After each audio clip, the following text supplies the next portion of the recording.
Welcome to the Family Beacon podcast from Minnesota Family Council with hosts Grace Evans and Moses Bratrud. Stay informed on the top stories on life, family, and religious freedom. Get the facts, stand for truth.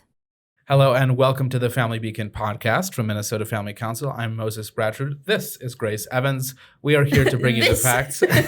That was so weird. That was I don't know. I'm trying to do like the newscaster thing, like I don't want to just be a podcaster. I have delusions of grandeur. So, we are here every week to bring you the facts about life, family, and religious freedom so that you can stand for truth here in Minnesota. And this week the facts are not great. They are really not, guys. And that gives us, on the bright side, an opportunity to stand for truth. And that is what we'll be doing tomorrow morning. But I'll get into that in a moment. So first of all, we'll be talking about three extreme bills that we have discussed on the podcast multiple times. So we won't belabor the details, guys, but the reason we want to bring these up again is because they will be in the Minnesota Senate tomorrow morning. That would be Friday morning, April 21st. So by the time you watch this episode, it's very probable that they will have been voted on already. Also, Grace will be talking about something which, frankly, disgusts me. I'm horrified to see the United Nations calling for decriminalizing sexual activity between adults and minors. Crazy. So it is insane, and Grace will tell us more about that. But first, Grace, I want to talk about these bills that are coming up in the Minnesota Senate tomorrow. Oh, I thought we were going to talk about something else, but okay, that sounds good. Oh, yeah, that's right. That's why I was laughed, going to talk about that confused. at the end. Okay. But I want to say a heartfelt congratulations to my co-host. The half of this podcast is getting engaged. Oh yeah, I got engaged. Woo! Show the ring to the camera. Yes, okay. Yeah, it's a gorgeous ring. Do I look at this camera? Okay. I was told that it is 1 carat of diamond, which is very, very cool, and it's much more beautiful in person. It's pretty marvelous. It's pretty sparkly. So huge congrats Thank to you. Grace. I didn't know anything about this until it already had happened. I'm not at all salty about that, but I just want you guys to know that you're not the only people who Grace did not tell about this. My personal life, Moses. Work-life balance, guys. Right. Highly recommend. Absolutely. Work-life balance is so cool. But now Grace is having a summer wedding, which I'm really excited about. Wow, we're gonna break the news to them when the wedding's happening too. I didn't say a date. I just said a season. There are 4 seasons in the year. People can make their own conclusions. It's gonna be awesome. I'm super excited, and I'm excited for you to meet him too. I'm very much looking forward to it. I hear that he's an awesome guy. So he really is, guys. With that in mind, so that was our good news for the week. So buckle up because that was the only good news for the week. To be honest, facts. I mean, besides the fact that the good news is Minnesotans are rising up against all of this terrible stuff. That's also good news. That is true. Yeah, that is absolutely true. So we're talking about 3 bills that are coming up in the Senate. And now I talked with my boss. He agreed. This is the first time. And so my boss, John Helmberger, the CEO of this organization, he's been in his role for 20 years. And this is the first time that he has ever seen one body of the legislature, one chamber of the legislature, take up 3 super crazy social issue bills in one session on one day, or one floor session. So like they're going to come in at 9 a.m. It's a triple threat. A triple threat. And they're going to deal with 3 crazy bills. So first off is SF 63, the kidnapping bill, which passed the House. In the House, it's HF 146. And we've talked about that with Becca before on the podcast. Yeah, so this bill has not changed. It is still just as radical as it was when it was introduced. And somehow, as we've said, Minnesota Family Council, specifically Becca and Renee, were the only people to verbally testify against this bill as it progressed through the Minnesota legislature. A lot of people are mad about it, but we were actually fighting against it in committee. And now we'll be organizing a protest tomorrow at 8 a.m., and it's because of this bill and these other 2 bills that we're going to get to. And so we'll be there at 8 a.m. outside the Senate chamber, and we will be cordially, respectfully, prayerfully, and boldly encouraging our senators to vote no on this legislation. So again, the kidnapping bill would put children in state custody, in the custody of the state courts, if their parents refuse to provide so-called gender-affirming health care, or if the child has been unable to obtain gender-affirming healthcare. That's the literal language in another state. So it's truly It's actually unclear, Grace, whether they're going to take up that language that says in another state, or whether they're going to take up the earlier version of the bill, which just says if the child has been unable to obtain gender-affirming healthcare. And what's worth reiterating is, so there are only a couple reasons why a child would be put under the emergency custody of the court currently under current Minnesota law. Abuse, neglect. Right. Those are, Which as neglect far as I know, is a type of abuse, in my opinion. well, no, so exactly. it's So abuse if of the child has been abandoned, if the child is being beaten, those would be two scenarios or where not the being state, fed. right? Yeah. Those would be two scenarios where the state would and should step in and to protect the interests of the child, because society does have an interest in the flourishing of children, and of course, parents can't just do whatever they want. They need to be held accountable if they're breaking the law. This is going to be that. If you don't provide so-called gender-affirming healthcare, which, as we've talked about many times, has negative side effects that are lifelong, including sterility, loss of bone density, loss of sexual function, abnormal puberty for younger people who are taking this. And when you get into surgical, that's not even talking about the surgical intervention. That's talking just purely about hormonal intervention, taking a healthy body and making go haywire by giving people the wrong hormones. So that is what we're talking about. And now the state is going to say, if you don't provide that, you are on the same level with an abusive, neglectful parent, and we're going to take your kids away. So how do you like that?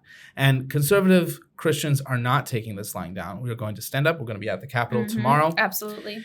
And it's crazy, because that's not the only crazy thing that the Senate is considering tomorrow. It would be enough, but that we would be there if it was just that bill. Absolutely. Triple threat, like we say. So threat number 2, Moses, is the free speech ban. Break that down for us. Yeah, so this is SF-23, and this also has already passed the House. So this bill is called by its advocates a conversion therapy ban. And people will tell this story about conversion therapy. They'll say that, first of all, they'll say it's happening in Minnesota, and they'll say it's abusive, and they'll say that it's never, when it's done to a minor, it can't possibly be something that the child wants, even if they say that it is what they want. And so, but we're not talking about any type of, I've been involved in this on this particular issue. I've seen this for 4.5 years. I've been here for 4.5 years, and this issue has come up every legislative session. And this year, unfortunately, it looks like this ban will finally make it across the finish line. But what I've never heard is someone say, I had this done to me, so-called conversion therapy in Minnesota, and it was abusive. I've never actually heard that. So what can you break down what conversion therapy is for our audience really quick? Because we're throwing that term around. So I've talked to clinical psychologists here in Minnesota who will go to a patient who's a minor, and they'll say, okay, so your goal for your treatment is that you're feeling homosexual attraction, or you're feeling gender dysphoria. And my goal is to help you get rid of those feelings, because those are unwanted. You don't want to have those feelings. And the tools that I would use to do that as a therapist would be the tools of the mental health practitioner. So something like cognitive behavioral therapy or something. Again, I obviously am not an expert. I have talked with people who do this, who are experts in their field. They are not conversion therapists. They're not praying the gay away. They're responsible practitioners who have degrees, who are already regulated, right? They're already regulated by the standards of, for example, the Board of Psychiatry. And so they're not doing things to kids that are abusive. They're helping. They're affirming biological reality. Yeah. Listen to me for a second. They're talking about these are kids who are voluntarily, willingly coming to treatment. They're saying, I don't want this. Help me deal with this. And the psychiatrist is saying, all they're saying is, yes, you are the patient, you're in charge, and this is what I can do to help you. That is what they're talking about banning. Yep. Thank you. It would also threaten pastors if pastors are also licensed counselors. It's crazy. So it is absolutely insane. It would prohibit minors in Minnesota from obtaining services they choose themselves, such as talk therapy, that would make them love their own physical body and live in accordance with their biological sex. It's absolutely nuts. And yet that is I have a comment. One of the bills being considered tomorrow. Yeah, go ahead. I just think it's so ridiculous, because this whole movement is all about okay, follow your heart, follow what you want, do you, girl, you do you, boy. And it's basically, this bill will make it so that kids can't actually do that. So if a kid is like, hey, I'm struggling with this and I don't want these feelings, like I want to overcome this, maybe they come from a faith background. They say, I don't want to be struggling with being forced to have like wrong sex hormones. I don't want to struggle with these feelings. I don't want this. This bill is saying, oh, well, kids can't get that care that they want. No, kids can only receive care that affirms them in gender dysphoria, which again, gender dysphoria is a mental illness. So they're only going to be able to get care that perpetuates this mental illness. Can I make a distinction? Because very often you'll hear people say, oh, well, conversion therapy and transgender surgery, those are kind of similar, right? Like conversion therapy, you're taking a teenager, let's say, and they don't want to feel these feelings, and so you're giving them treatment to make that go away. Well, when you have a child who has gender dysphoria, the so-called gender affirming model of treatment is saying, okay, so you have these feelings, so let's change your body to reflect this feeling in your head. And I think that's just so bad. It really gets at something that people are fundamentally misunderstanding when you're talking about. So again, I've never met anyone who offers so-called conversion therapy. I've talked to people who offer compassionate counseling and care to minors and adults who deal with this issue, and what they're doing is, first of all, no drugs, no surgeries. There's no permanent chemical or irreversible damage, no chemical or surgical mutilation of a child's body. Right. There is taking into account the child's goals.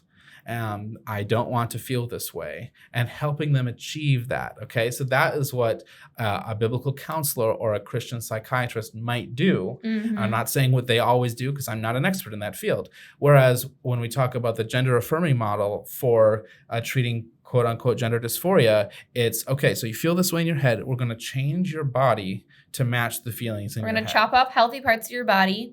We're going to give you wrong sex hormones. We're going to make it so you're probably going to be infertile in the future, so that your bone density changes.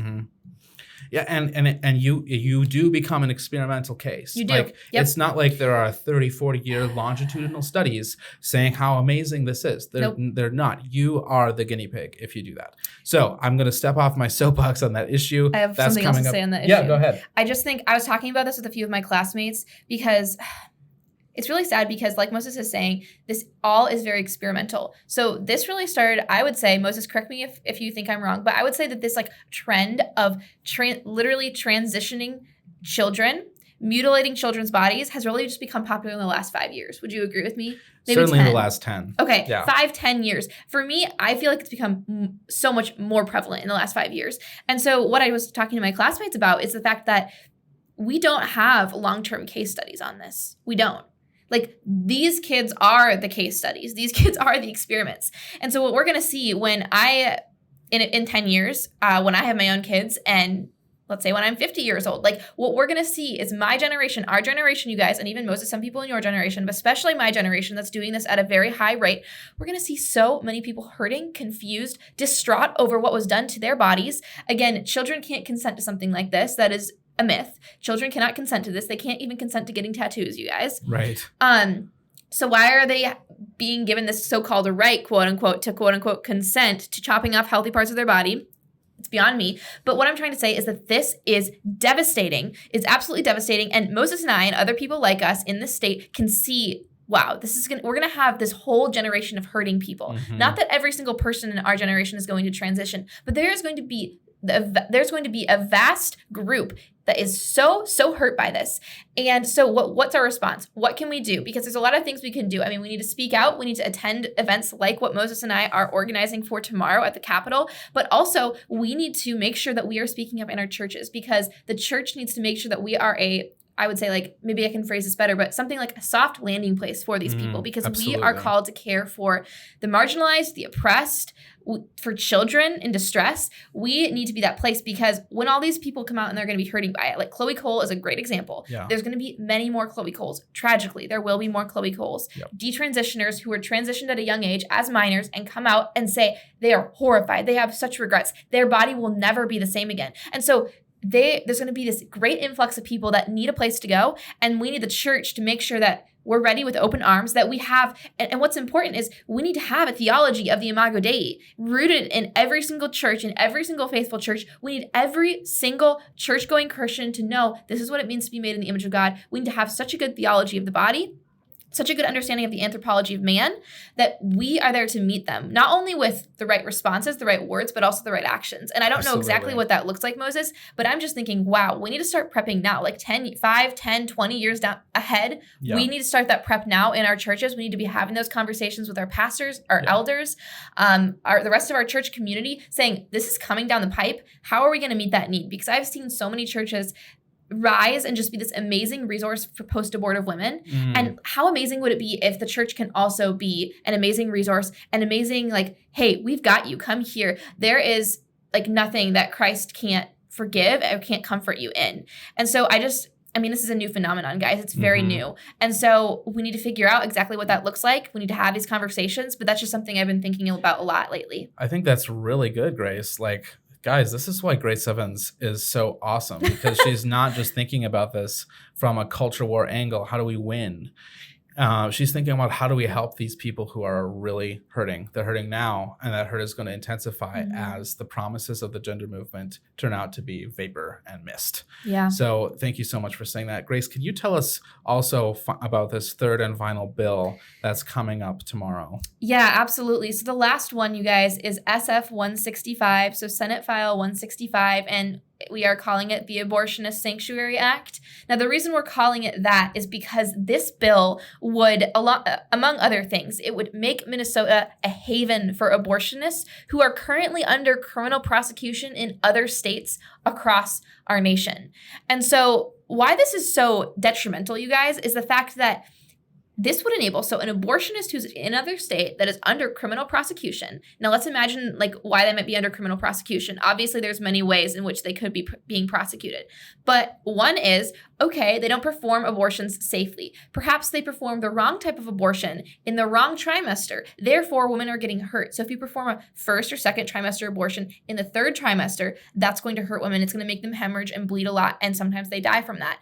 We especially see that when they're given the pill, when they're not actually in the first trimester, when they're past a certain amount of weeks, when they're given the pill, then they oftentimes will severely hemorrhage. And so let's say an abortionist has done that. Let's say he has a track record of not doing abortions, not doing the correct type of abortion, the correct trimester, or other malpractices to do with it. I mean, there's a lot of other malpractices because in some states, it's illegal for an abortionist to leave a crying child on the metal table after the child has been delivered, been born alive from a botched abortion. So in some states that's illegal, but an abortionist could do that in a state where it's illegal, and then they can come here and they can have sanctuary. And so those are just some examples. There's a lot of other things that abortionists could do that could be being prosecuted for. But that's why it's so detrimental for our state and for our women and children, is because those abortionists that are under this criminal prosecution are going to be coming in great hordes to our state and are going to be like, wow, this is a sanctuary state. Like, I can retain my practice here because guess what? Abortion is going to be welcoming people under criminal prosecution to be killing children. Now, that's not that surprising. Murderers murdering children. So people that are under criminal prosecution are going to be performing murders. That sounds about right to me. But it's obviously detrimental to women here because it's going to hurt women a lot more in our state. So it makes Minnesota an abortion sanctuary state for those who are seeking abortion too, and for doctors and nurses who perform them. So it's not only about the abortionists, but it's also about people coming here, the women coming here. Our state already is, unfortunately, a sanctuary state for women seeking abortion because all of the states on our borders have less extreme abortion laws. So Minnesota here, under this law, we would not honor other states' abortion laws and reporting laws, which hold abortionists accountable. That's right. And so it is insane to me. Mm-hmm. So the rationale that Democrats have with this is because states like Iowa and the Dakotas are restricting abortion, then they might start going after abortionists. Well, that would be amazing. Yeah. I have not heard of that happening in Iowa or the Dakotas yet, but I'm in favor of that. If abortionists are breaking state laws, then my extremely moderate opinion is that anyone who breaks the law should be subject to the full extent of the law Mm-hmm. and have a presumption of innocence, but be charged with a crime if that's appropriate. And the state of Minnesota is saying, and I can't speculate about this, but I'm not sure it's even necessarily legal for a state to say, we're not going to extradite somebody if we don't want to. Mm-hmm. I'm pretty sure that it really matters. The state that's charging them with a crime is the state that gets to make that decision. And so it is an absolutely insane thing. And I think, are people going to be able to trust medical doctors who are here just because they're no longer able to practice in South Dakota or Iowa because they were threatened with their license being taken away from perhaps performing unsafe medical procedures like abortion? And it's just like, are we gonna be flooded with these substandard doctors who have really messed things up in an egregious way, and now they can't practice in Des Moines anymore? So guess what? Now they're in Mankato. And is that what we're going to see in Minnesota? And is that what we want? Minnesota is renowned for having, world-class healthcare, Right. Mayo Clinic right here. Yeah, and that is going to it's starting to go out the window. I do think before we transition to something that's also depressing, but I want to talk about how we are viewing these issues at the state level. Yeah. As we look at three Senate votes tomorrow that are probably going to go the way we don't want them to. And we can say that because generally bills are not brought to the Senate floor unless the opposition party believes that they can push that through. And that's even though there's just a 1-seat majority on any of these issues. But we still saw the PRO Act pass. That's the thing. We saw that terrible bill pass, even though it was a 1-seat majority. That's a good point. Do we have hope for these bills not passing? Not that much, but that doesn't mean we don't have hope. That's absolutely right. So first of all, on the basic level, we have hope, and it is not in the political system. Nope, MFC, or our leaders. Right. MFC is not fundamentally about politics. We're about biblical citizenship worthy of the gospel. We're about honoring God in everything we do, including in our interactions with the political arena, and where we can all agree that people need to honor God more. And that is what we're trying to do. And I also think it's really important to say that this is such an overreach. We've talked about how polls show consistently that Minnesotans want limits on abortion, that Minnesotans do not, a large majority of Minnesotans do not support gender reassignment to minors. I haven't even seen polling on whether Minnesotans support having children taken away from parents. Absolutely not. But I'm pretty sure I can say that is not something Minnesotans support. So one of the things I just I'm trying to not say the word hate. I despise, is that better?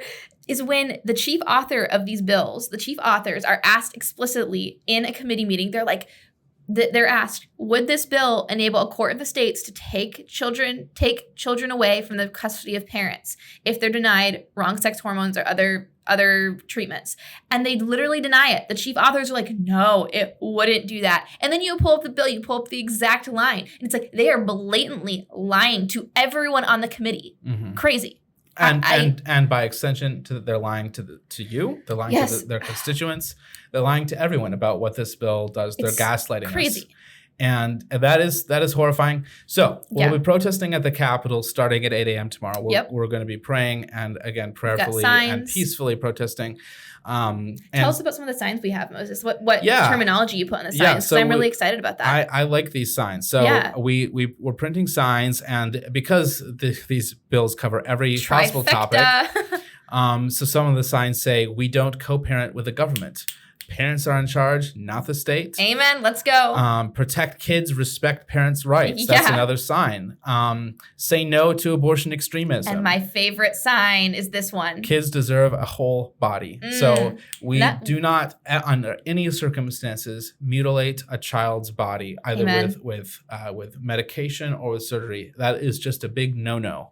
I don't care who is advocating that. We say no. Kids deserve a full body honestly kind of works for abortion and also for all of the gender stuff. Yeah, absolutely. And then the other sign we printed is protect free speech, because we're talking about, with SF23, we're talking about a ban that literally would take away the free speech of patients who seek care regarding sexuality and gender identity, and the this free speech of practitioners who offer compassionate, voluntary care in that area. So I have a comment on this. So on the podcast, sometimes, unfortunately, you're getting this on Friday. So after the rally has already happened, unfortunately. Now, the question is, do we get the word out to you ahead of time? Yes, we absolutely do. So if you're not subscribed to our emails, that's really where you want to go right now, because we tell you in our emails when this is happening. The podcast is only every Thursdays when we film. And so you hear about this on the podcast a little bit late, but if you're subscribed to our emails, that's not the case. So go to mfc.org/subscribe. So make sure you are subscribed there. Follow us at MN Family Council on all social media platforms, especially Instagram, because we post about everything on there as well. That's a very good note. I'm sorry if you weren't able to, and if you're thinking, oh man, I really would have been at that protest, but you weren't able to make it. That's fine. I'm glad we are filming this before the rally, because my voice would be gone. Otherwise, we'll be chanting a lot of things. Yes, respectful things. Of course, just to be clear. Of course, yes. Okay, so Grace, we talked about what's happening at the legislature, but now globally, there are some insane things going on. Tell us what the UN is up to, and that's almost never something good. Right. So I slacked Moses about this, and we're both just in. It's weird because I feel like we shouldn't be in shock because of our job, Moses, because of what we do. And yet it still does shock me how depraved our world is, honestly. It does. Not always, but something like this, it's like, really? Okay. So on March 8th, which was International Women's Day, the United Nations launched a new set of legal principles that they envision as they want this to be globally applied. And so this is called like the March 8th Principles. That's what it's called. And so this report that the United Nations released has the goal of, quote, guiding the application of international human rights to criminal law. So this is a 25-page document. I did not read all of it. But the most pertinent portion is going to be talking about how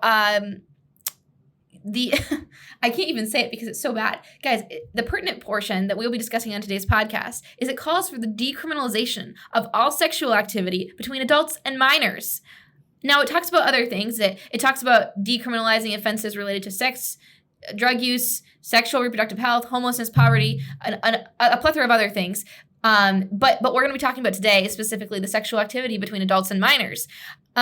Because the United Nations has come out and said, some experts have come out and said that criminalizing offenses related to sexual activity between adults and minors this constitutes basically an attack on quote unquote human rights. So they're saying if you decriminalize the fact that adults and minors are having sex, if you decriminalize that and make that an okay thing, that is an attack on human rights.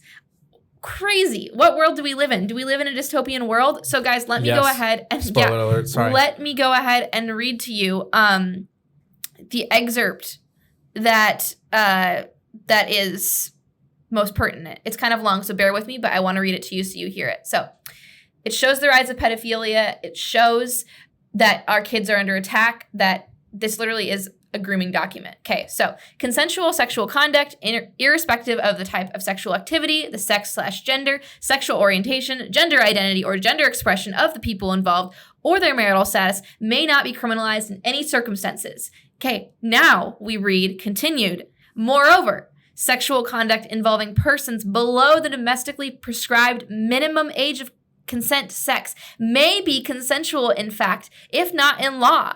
In this context, the enforcement of criminal law should reflect the rights and capacity of persons under 18 years of age to make decisions about engaging in consensual sexual conduct and their right to be heard in matters concerning them.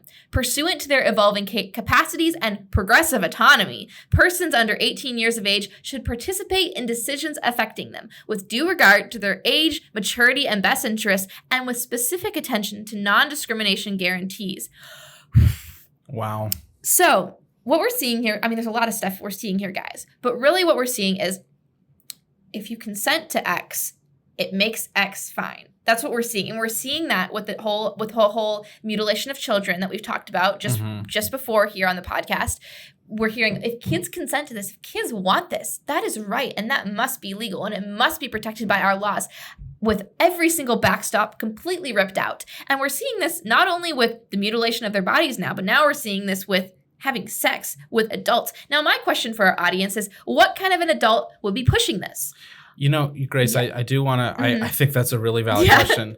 I do think the way I read this, Mhm. it's not necessarily saying we're endorsing adults having sex with minors.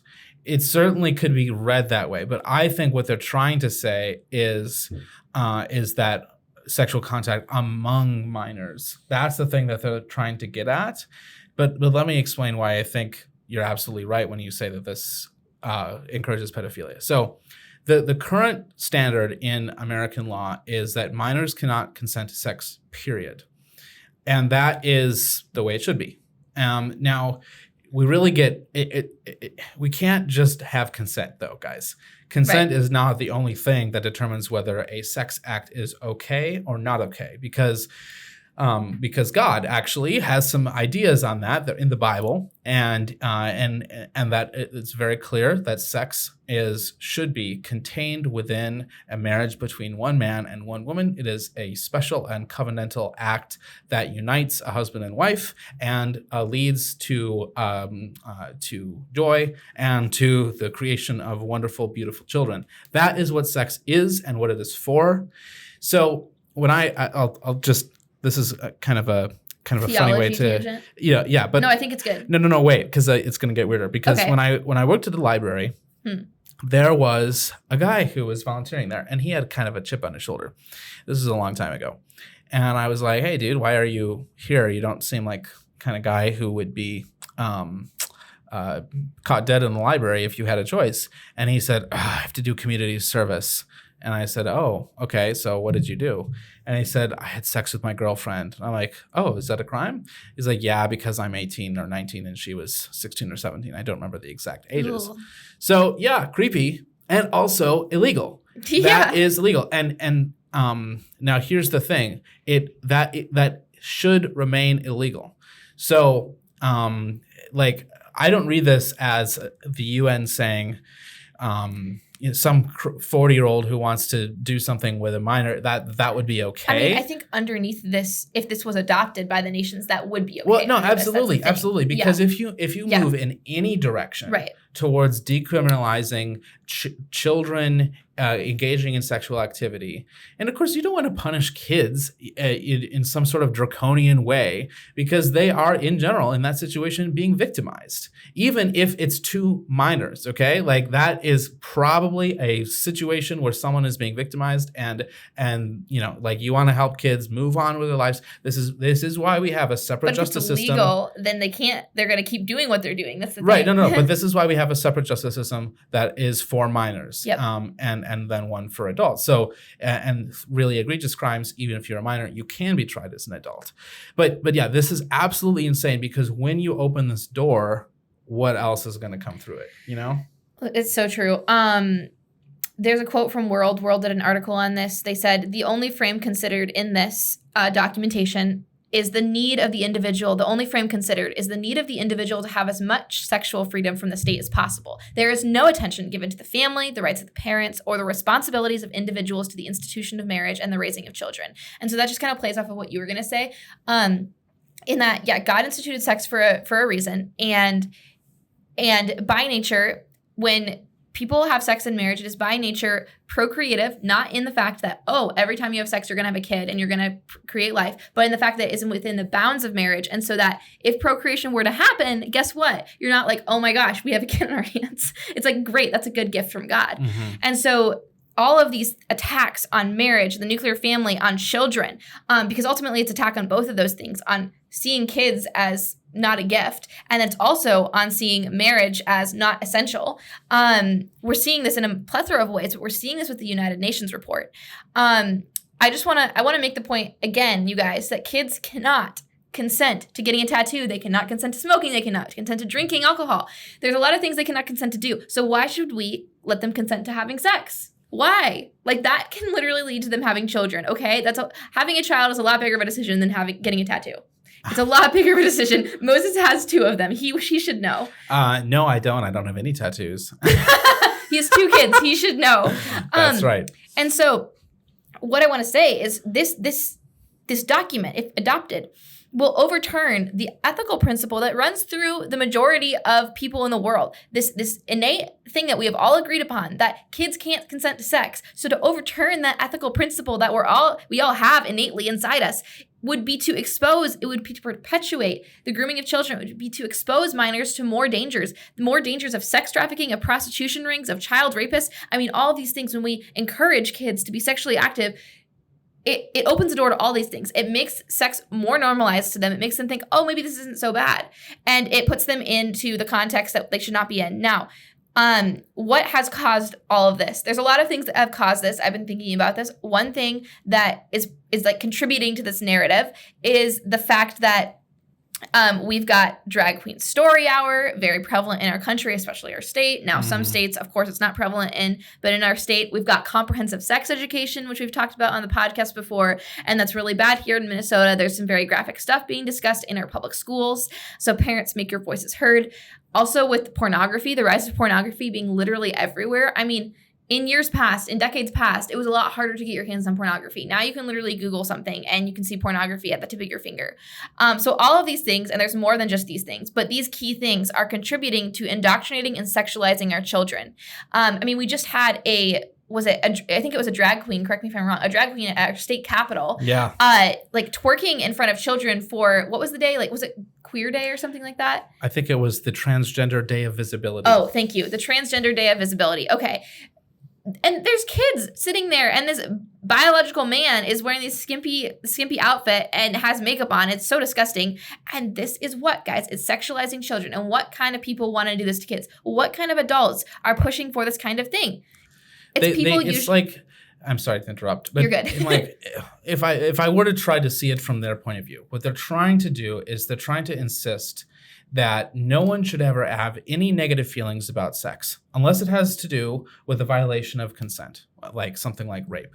So that's not going to be okay, but we don't want kids to have any negative associations about sex. We don't want them to think that there's any time or any place when sex would be inappropriate if that is what they want to do.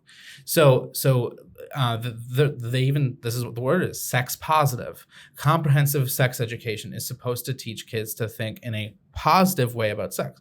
But here's the thing, like, from a Christian perspective, we don't want anyone to have a negative perspective about sex either. Sex is amazing. It's not like this dirty thing that we shouldn't talk about, right, you know? Right. But as we've said, sex is something that is good, that was designed by God, but it can be, like all of God's gifts, misused, put into a place that it doesn't belong. And when that happens, kids are uniquely able to be hurt by this. And absolutely, like the sexual trauma that minors can carry with them from engaging in sex too early, from engaging in dangerous things, from being victimized by other minors or by adults, that can follow them throughout their entire lives. That is horrifying and tragic. We should be doing more to fight against the sexual exploitation of minors. And things like this, as you've said, are moving in exactly the opposite direction. Exactly. So bottom line, we're coming in here for a landing, guys. But bottom line, there's no situation where a child should be sexually active, much less encouraged to do that by adults. That is nothing less than child abuse. So going to end with a quote from World. Again, they wrote an article on this. They said, these quote-unquote human rights organizations are making a mockery of what they were set up to defend. If they want to do something constructive, let them defend the human rights of children to have a childhood free from adult fantasies, preoccupations, and perversions. Thank you. Boom. That's great. I know. Oh, we'll make sure to link that World Magazine article in the show notes. And it went up on our social media too. Okay, excellent. So thank you, Grace, for sharing that. And thank you guys all for tuning into the Family Beacon this week. Not the most cheerful episode. I hope to bring you some more cheerful news soon. Stay tuned. Make sure to follow us wherever you get your podcasts. And please share this podcast with 5 friends. Do you think of a couple friends or family members who would enjoy timely, topical news about life, family, and religious freedom in Minnesota? Send them a link. See what they think. And let us know if you do that. All right. This has been Moses Bratrud and Grace Evans with the Family Beacon podcast. Thank you so much for watching or listening. Thanks for listening to or watching this episode of the Family Beacon podcast from Minnesota Family Council. Subscribe wherever you listen to podcasts so you're up to date on life, family, and religious freedom. You can follow us on Instagram at MN Family Council and subscribe to us on YouTube to watch our content. Get the facts, stand for truth.